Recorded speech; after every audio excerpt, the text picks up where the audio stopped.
இன்னைக்கு எபிசோடில் வந்து எனக்கு ஒரு விஷயம் தோணுச்சு. இப்போ புது ஃபேமிலியாக ஒருத்தவங்க வந்திருக்காங்க இல்லையா மகாநதியில். அவங்க வந்து பார்த்தீங்க அப்படின்னா பசுவை தான் அனுப்பியிருப்பாரு அப்படின்னு சொல்லி இப்போ எனக்கு ஆணித்தனமாக வந்து நம்பணும்னு தோணுது. ஏன்னு சொல்லி பார்த்தீங்க அப்படின்னா பசுவுக்கு தான் வந்து அங்கே என்னென்ன பண்ணிகிட்ருக்காரு. அதாவது காவேரியோட அப்பா வந்து சந்தானம் என்ன பண்ணிகிட்ருக்காரு, ஏது பண்ணிகிட்ருக்காரு, என்ன சம்பாதிக்கிறாரு, என்ன வேலை பார்க்குறாரு அப்படிங்கிறது எல்லாமே வந்து பார்த்தீங்க அப்படின்னா பசுவுக்கு தெரியறதுக்கு நிறையவே சான்ஸ் இருக்குது.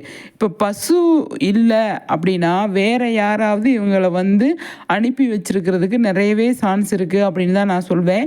இப்போ பசுவோட பையன் ஃபாரின்ல இருந்து வந்தார் அப்படின்ற மாதிரி வந்து சொன்னாங்க இல்லையா. அப்போ அங்கேருந்து இந்த பசுவோட பையனும் இந்த சந்தானத்தோட இந்த இப்போ 2 செகண்ட் ஒய்ஃபாக வந்திருக்காங்க இல்லையா, அவங்க பையனும் ஃப்ரெண்ட்ஸாக இருந்து அவங்க வந்து மீட் பண்ணி இந்த விஷயத்தெல்லாம் சொல்லி அவங்கள கூட்டு வர்றதுக்கு நிறையவே சான்ஸ் இருக்குது. கண்டிப்பாக இதில் பசுவுக்கு சம்மந்தம் இருக்குது அப்படின்னு நான் நினைக்கிறேங்க.